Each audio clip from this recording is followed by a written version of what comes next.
Welcome to Mysteries of Superstition Mountain. I'm Larry Hedrick, where we bring the past into the present for our future viewers. Today we have another great story by Hank Sheffer. Thank you, Larry. Another character out of the annals of the Superstition Mountain legacy is a fellow by the name of Elisha Reavis, better known as the Hermit of the Superstition Mountains. When I first came out here, what I learned about him was just from the stories, and we don't know much about him. We don't know where he came from. He's just this mysterious guy who managed to pop up out of nowhere. But that really isn't true, because as time went on, I learned there was a whole lot more about this Elisha Reavis than what the legends and the storytellers were letting us know. First off, we know that Elisha was born in 1827 over in Beardstown, Illinois.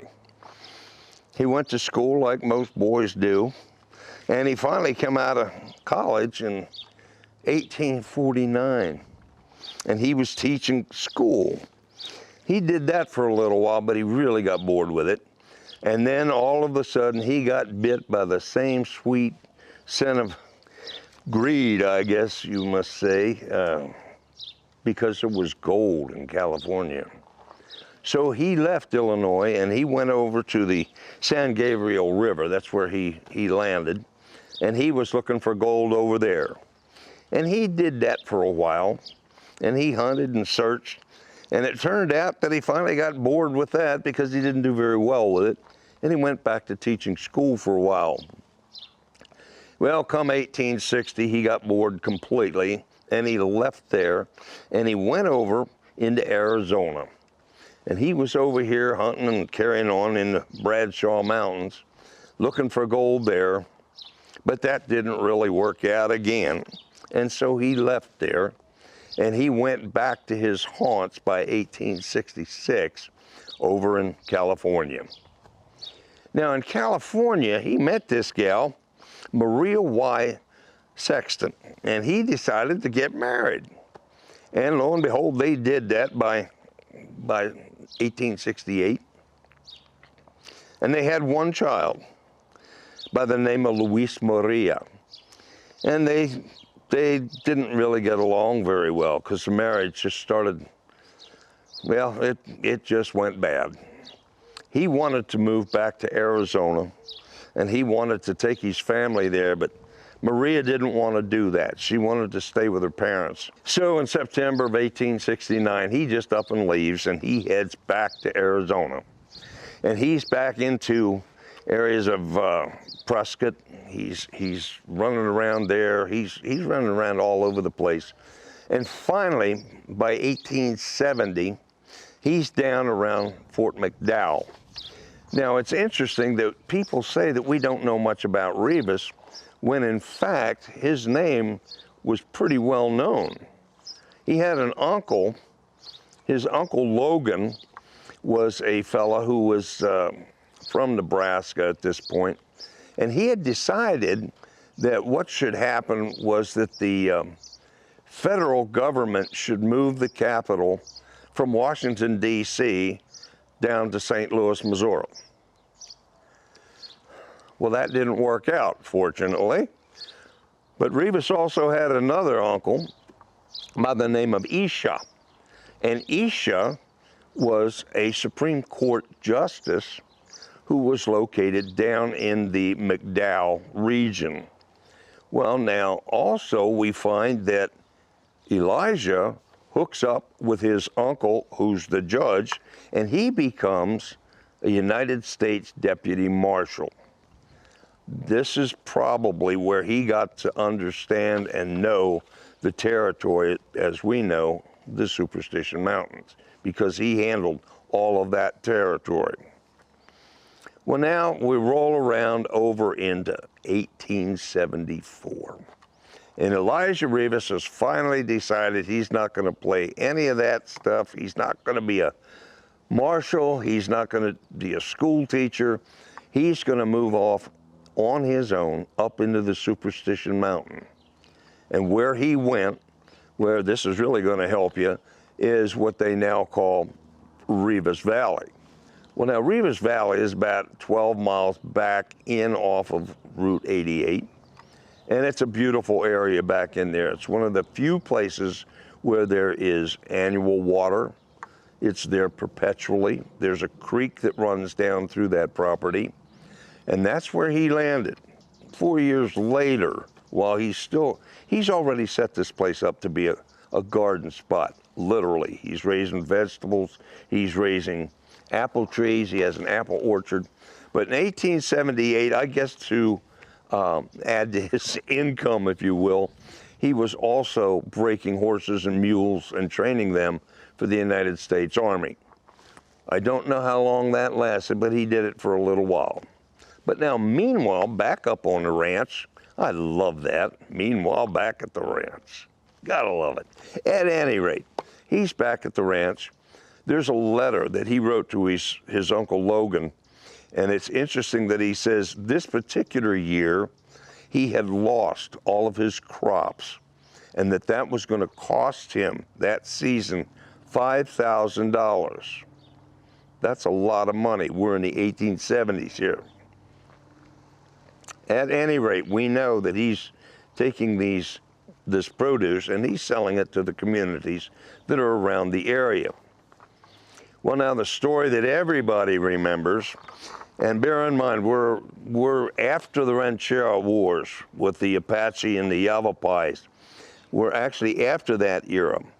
But the way the story goes, and the way he got the name as being the madman, was that one day he was looking out over his property, and he happened to see an Indian walking around. Now, Reavis really didn't think much of Indians, so obviously he didn't think much of them, because he shot the man dead, and he let him lay there. He just left him where he fell. Well, a couple days later, one of his buddies came looking for him, apparently concerned where he'd gone. And as he came up and found the guy, which probably wasn't hard to do, because after several days in the sun, well, you figured out for yourself. At any rate, he found the guy, and about that same time, Reavis shot him dead and left him lay. Well, now things are getting a little cranky here with the Indians. Come a few days later, they came back with a party of braves, and they started a siege on Reavis's hut that he had up there. They shot and shot, and he shot and shot, and as the story goes, he ran out of ammunition, but he was just angry as he could be. But the Indians, now that they had an opportunity to get this guy, they stopped.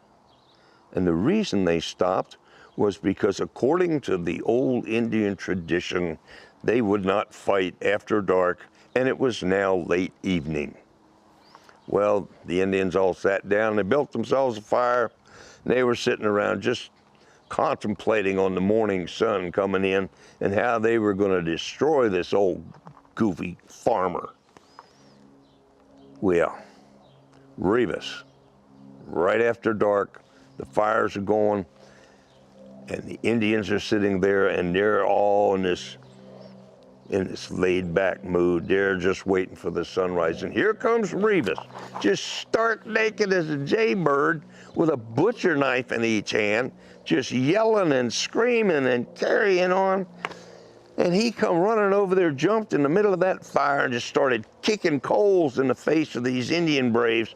And they started going crazy because they think he's crazy, and their other tradition says that they can't kill a crazy man, or they'll have to take his place and be as crazy as he is. Well, they ran off, and they let him be.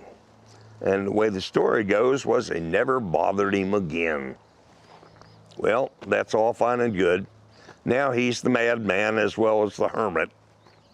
But in the meantime, he's now producing all of these fruits and vegetables and taking them into town.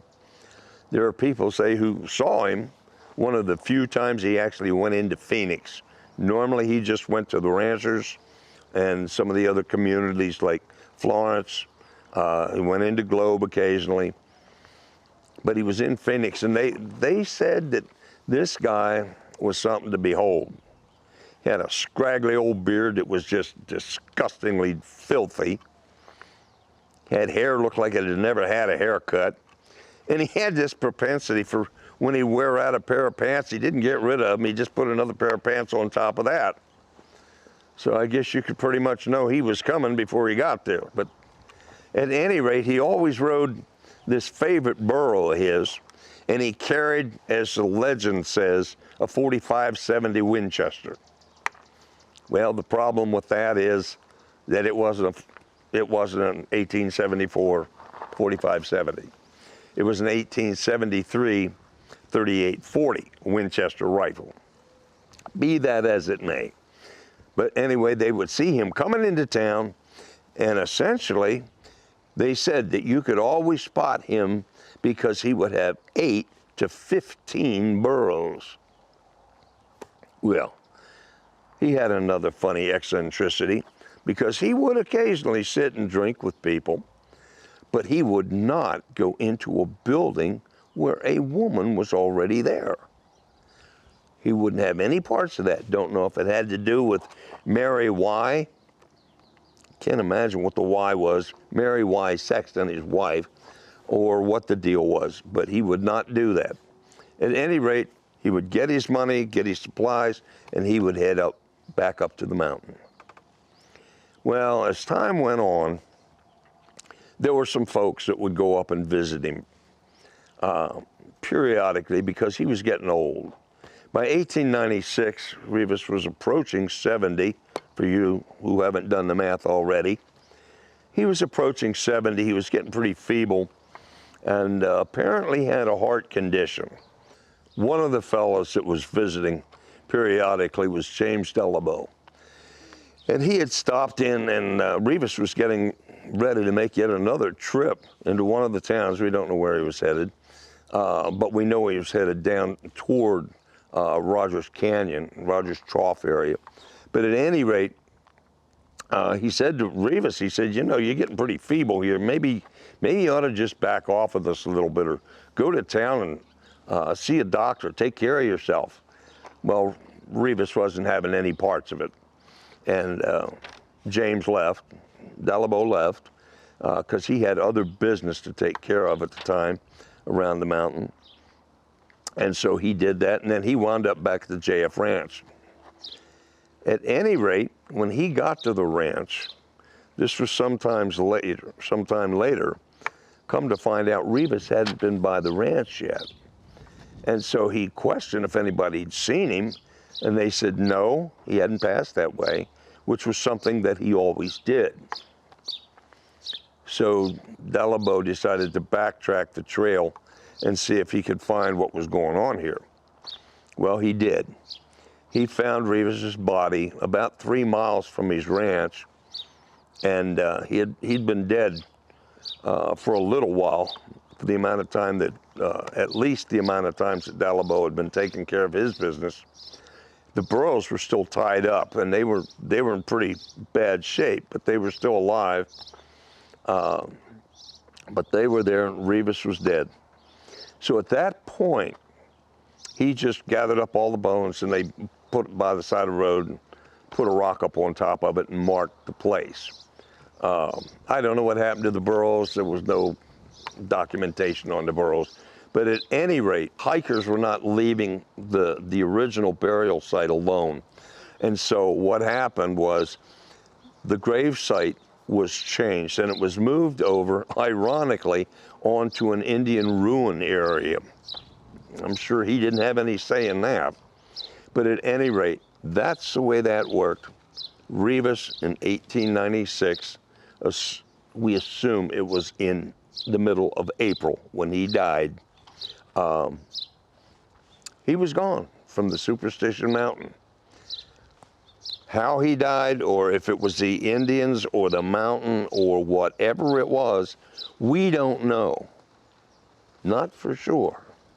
And that is just another one of the mysteries of the Superstition Mountain. Thank you for watching this episode of Mysteries of the Superstition Mountains.